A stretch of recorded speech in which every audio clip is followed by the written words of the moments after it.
Around 2010 or 11, I started watching this show called The Sons of Anarchy. For those not familiar, it was basically a show about a biker gang, although to term it as just that would be a huge disservice to the quite excellent show that ran for 7 seasons and ended in 2014. Admittedly, it's the promise of gang warfare and violence on wheels that initially gets your attention, but ultimately it's the themes of love, honor, loyalty, and brotherhood that are explored in the very nuanced lifestyle of a biker gang that keeps you hooked. Anyway, the reason why I brought up Sons of Anarchy, aside from a strong watch recommendation from me, is that this story is also about a biker gang. And just like the Sons of Anarchy, these guys are every bit as violent. But they differ in the fact that there is no sense of honor, loyalty, or brotherhood with this bunch. There is love though, but not for each other. Instead, a love for some grape soda and chocolate donuts. So let's talk about some Dreadnoks, shall we? When you are the arch enemy of America's daring, highly trained Special Mission Force, you have got to employ some of the biggest, baddest, and in some cases, craziest individuals and characters into your ranks in order to have a fighting chance. Now, if I were in charge of Cobra's recruitment agency, I'm pretty sure that a biker gang wouldn't be anywhere near the top of the list of ideal recruits. The Dreadnoks were basically a biker gang whose membership consisted of some of the meanest and most violent individuals on the planet. They were led by the Master of Disguise, Zartan, along with his siblings Xandar and Zarana. Anyway, the Dreadnoks were first formed in Australia, but eventually settled in their permanent base of operations, hidden somewhere in the Florida Everglades. And while they were often associated with Cobra, they would no sooner break out from them and go off with anyone else who would pay them more for their services. While in the original Marvel comic run, I do recall the Dreadnoks being portrayed as quite competent and dangerous adversaries. In the Sunbow cartoon, they are more often than not portrayed as bumbling idiots, whose most famous episode was when they formed the 80s heavy metal band Cold Slither that played hypnotic music that would brainwash their audience into following Cobra. They are also known for comically subsisting on a unique diet of the aforementioned chocolate donuts and grape soda. But let's not get ahead of ourselves. So let's rewind back to 1985, where the concept of a Dreadnok and the first 3 members of the group were introduced as part of the 4th wave of figures of the Real American Hero toy line. As a kid, even without context, you could tell with one look at their card art that Buzzer, Ripper, and Torch were a team. They were meant to go together, and as such, when I had the opportunity to get all 3 in one go at my local toy shop in the 80s called Nova Fontana, I took it and excitedly brought these 3 miscreants home. Unlike the majority of the new enemies introduced that year, who were all different types of Cobra troopers, these guys definitely stood out with their non-military, ripped up and mismatched attire, and their unconventional choices for weaponry.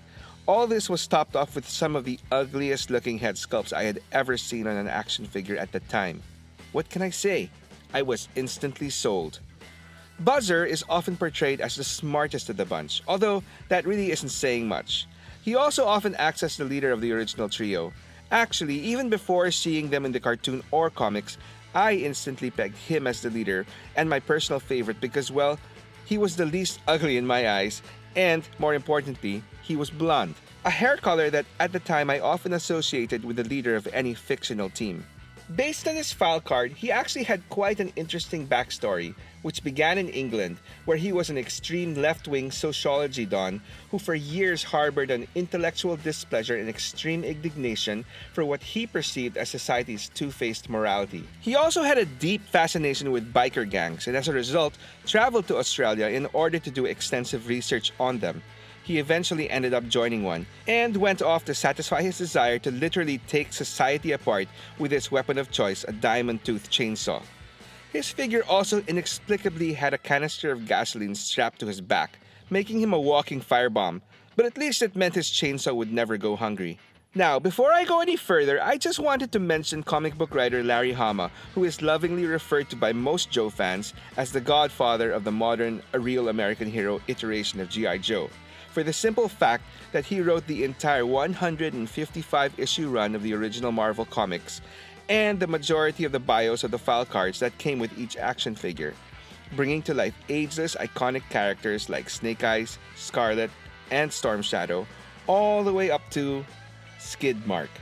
Anyway, I bring this up because I find it amusing thinking about how, in an effort to flesh out the Dreadnoks through the years, he must have had a blast coming up with different ways to illustrate just how despicable each individual member was. But to his credit, he would often insert some unique or interesting detail to show that they weren't just a bunch of cliché one-dimensional thugs and bad guys.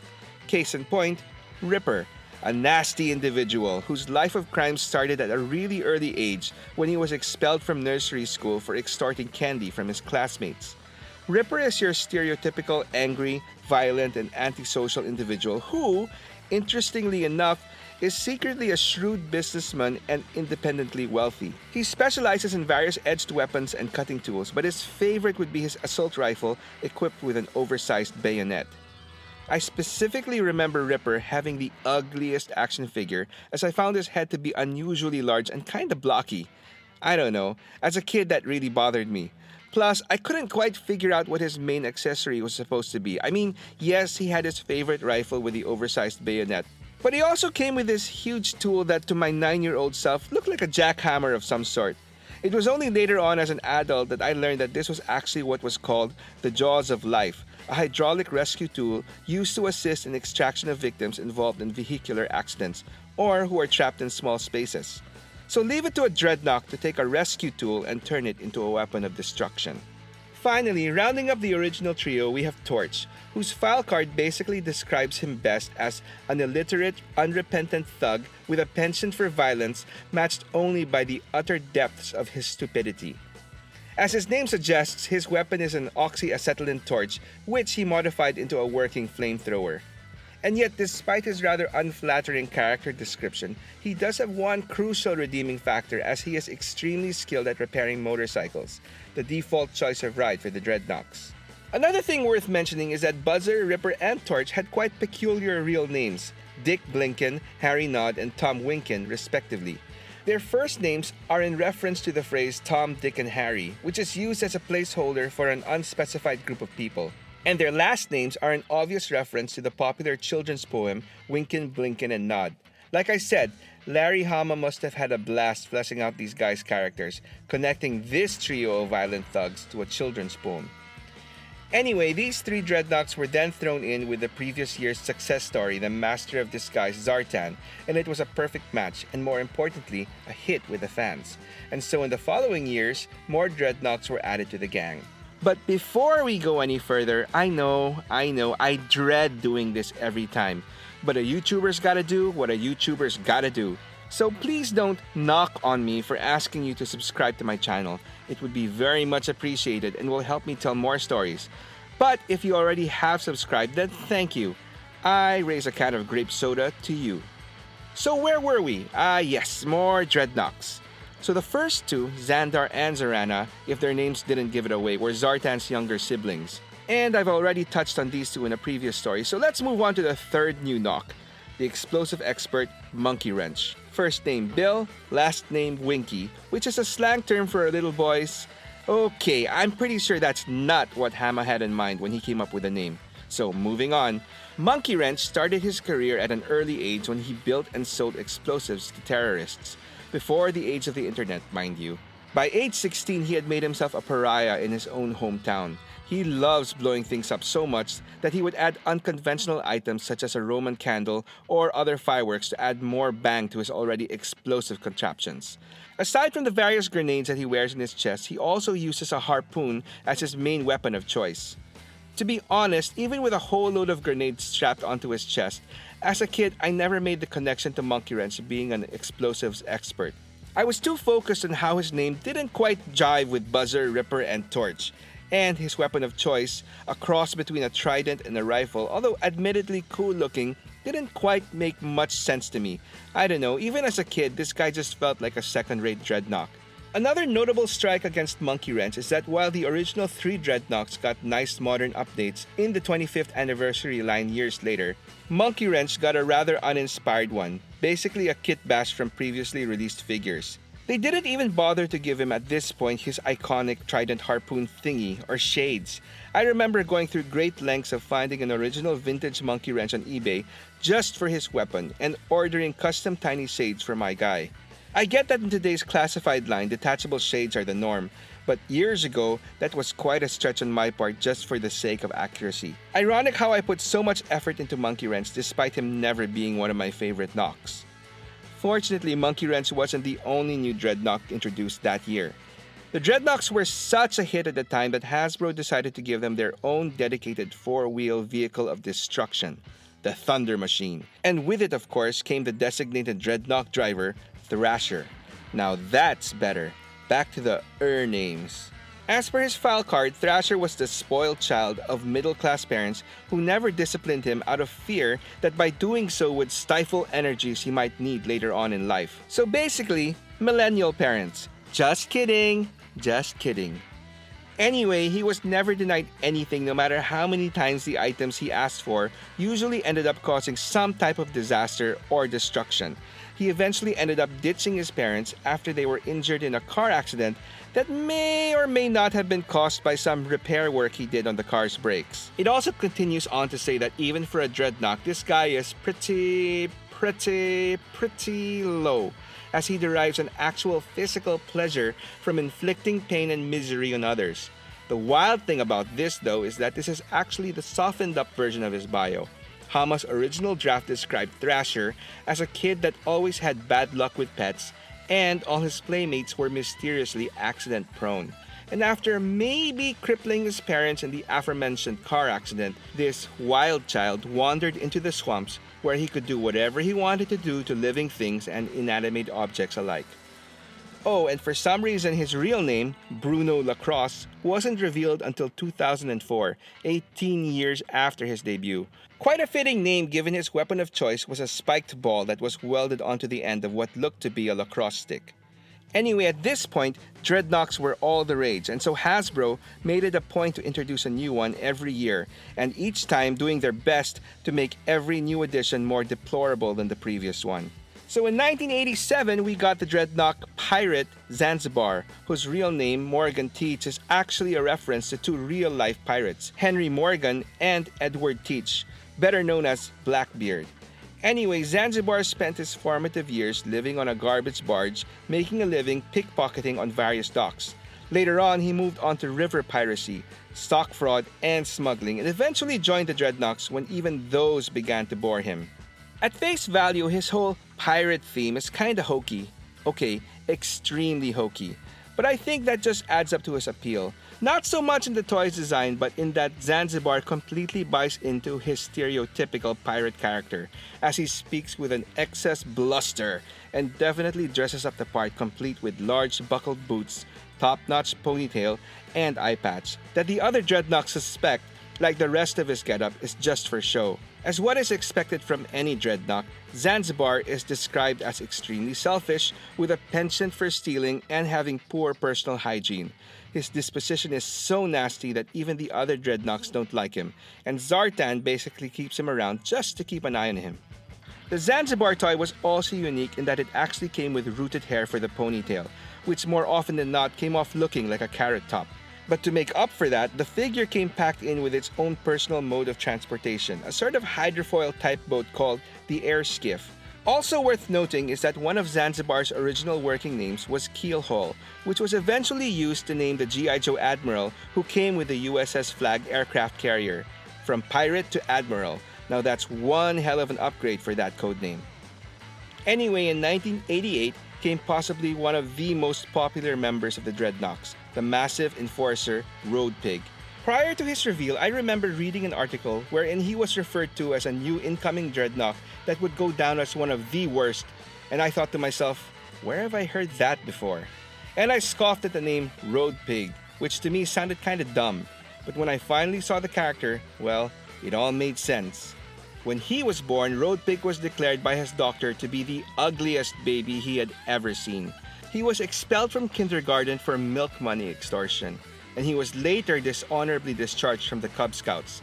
Aside from excessively smelling bad, a seemingly recurring theme with these Noks, Road Pig is unique in that he suffers from a split personality disorder, which was reflected in his original working name of Theophilus Kallikak, a reference to the Jukes and the Kallikaks, two families cited as evidence in favor of eugenics, or the controlled practice of selective breeding of humans to weed out unfavorable traits.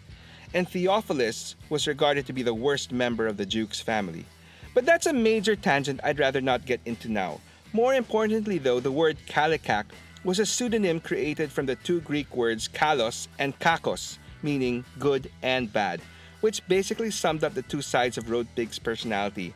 As a well-spoken and intelligent Donald DeLuca, his final identity named after a former Hasbro director, and the violent and dangerous Road Pig, an individual so obnoxious that the rest of the Dreadnoks would rather kick him out of the gang outright. He only remains a member because they just haven't figured out a way to get rid of him. Oh, and the flavor text on the bottom of his file card were just a bunch of Rodney Dangerfield jokes, which probably explains why he looks like a roided up version of the comedian, and why he gets no respect.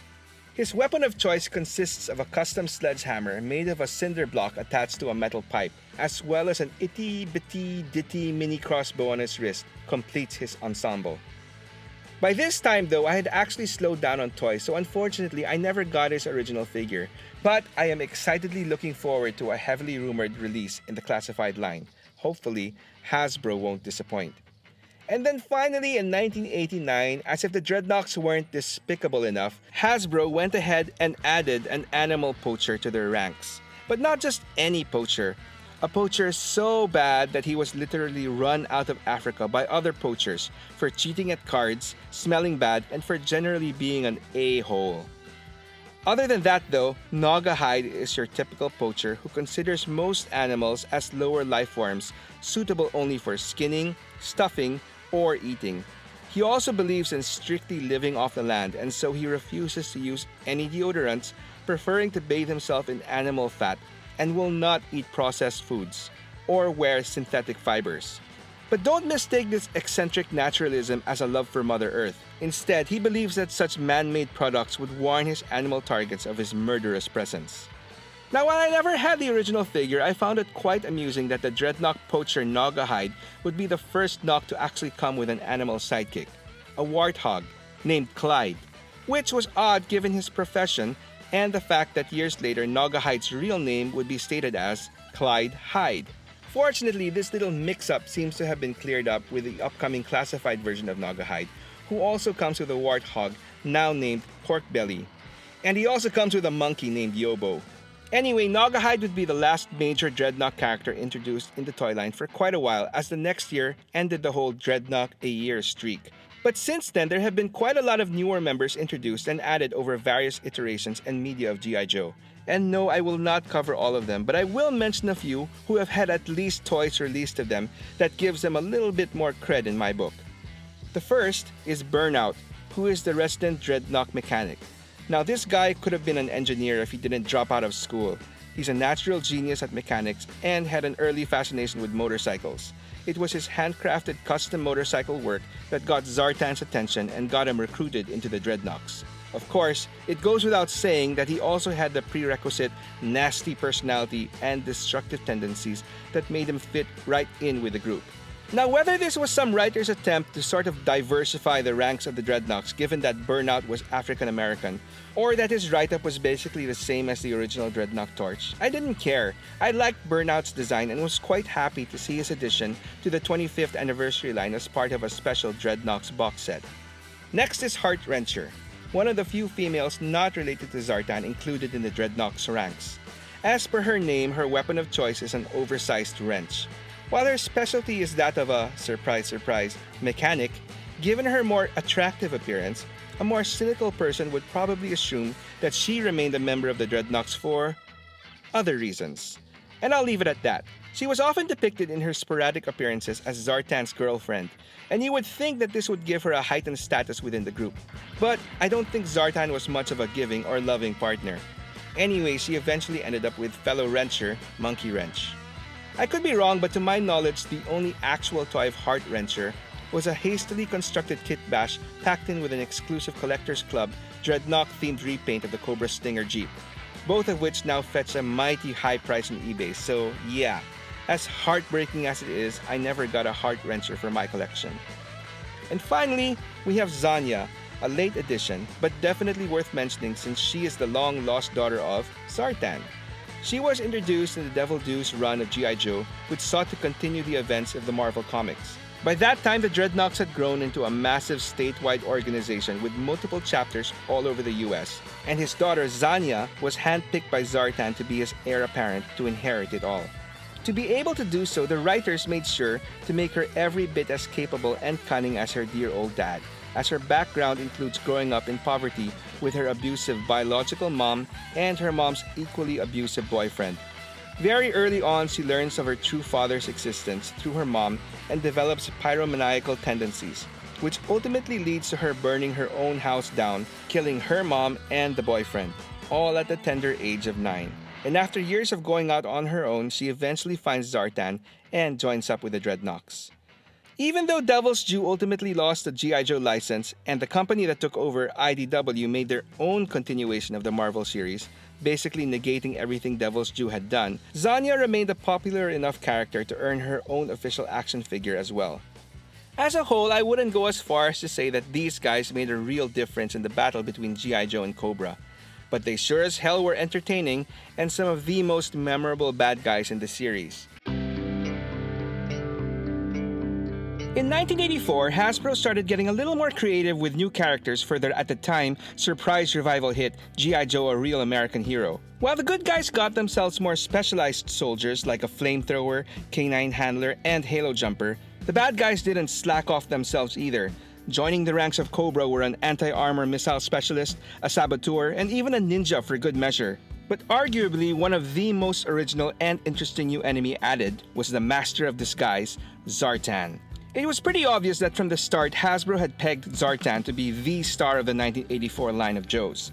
In that year's catalog, Zartan received top billing with his card art featured right up there with new GI Joe Golden Boy, First Sergeant Duke. He also had a very detailed entry in the catalog with multiple close-up shots of his figure and his special vehicle that he came exclusively packed with, which was a solo swamp skier. And speaking of his action figure, aside from his rather dark, post-apocalyptic inspired uniform, complete with mysterious face paint and a hood, he came with a mask that could be placed over his actual face to satisfy his Master of Disguise gimmick.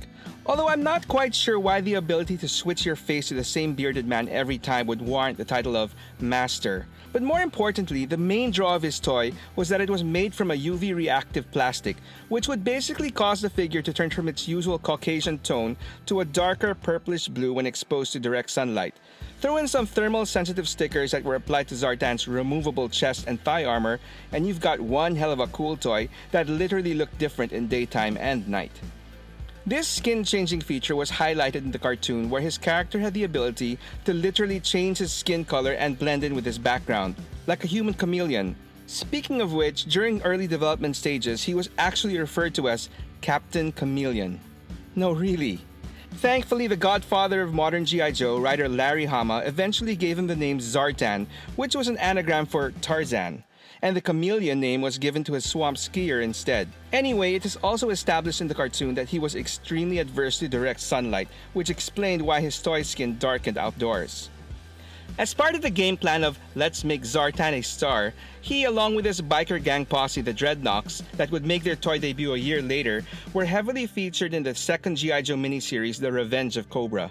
They were introduced as a bunch of mercenaries hired by Cobra, and who eventually broke off with their own agenda, causing additional chaos for both sides. After which, they went on to form one of the greatest heavy metal bands in existence, Cold Slither, and set off to corrupt the youth of America and a few Joes with their hypnotic hit song called, well, Cold Slither.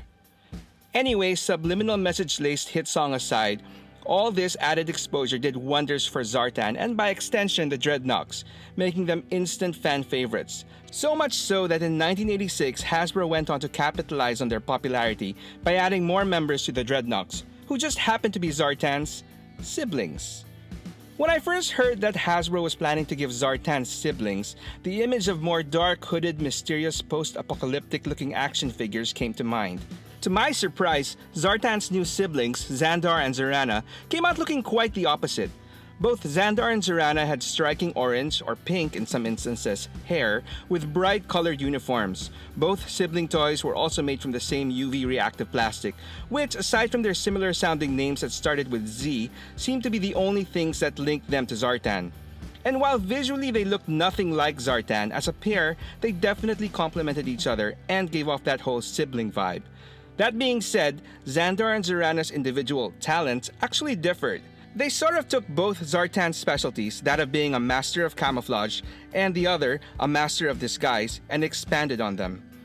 Xandar was the ultimate master of camouflage. He was an expert of literally disappearing into the background, a living wallflower. Unfortunately, GI Joe writers seem to have taken this to heart, and Xandar was hardly featured in any episodes of the cartoon or issues of the comics. He's pretty much the forgotten brother, and honestly, that's all there really is to Xandar. One thing worth noting though was that he was included in the 2013 live-action GI Joe Retaliation movie, where he had an itty-bitty-ditty role as Zartan's head of security, as the latter posed as the President of the United States. Of course, you wouldn't know that it was him unless you happened to read the end credits where the said character was identified as Xandar.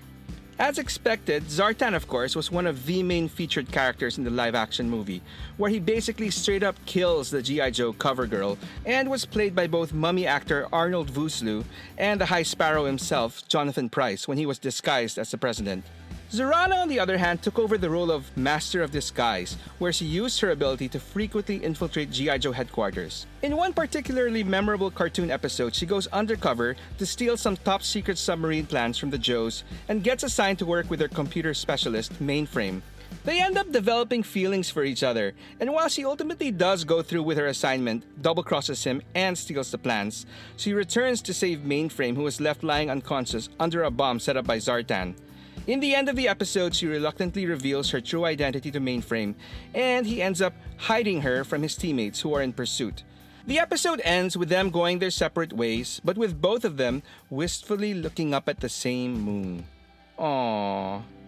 And just to keep main Rana shippers' hopes alive, their relationship is actually revisited in a later episode. In another 80s-worthy plot, Mainframe and a bunch of his fellow Joes are de-aged and turned into kids. Zarana finds him and secretly aids Mainframe by providing him with the means to return to his real age. I guess she wasn't interested in dating a kid. I mean, yes, she was the enemy, but even she thankfully had her limits. Aside from romancing with the enemy though, there is one more thing Zarana is known for by most hardcore GI Joe fans. In 1986 to 87, Hasbro produced animated movies for both Transformers and GI Joe, and for some reason, Hasbro wanted both movies to be rated PG-13. And back then, there were two quick ways to do so, either include profanity or nudity. For the Transformers, they chose profanity. So in one scene, when being attacked by the planet-devouring Unicron, they had Transformers' human companion Spike say, "Shit."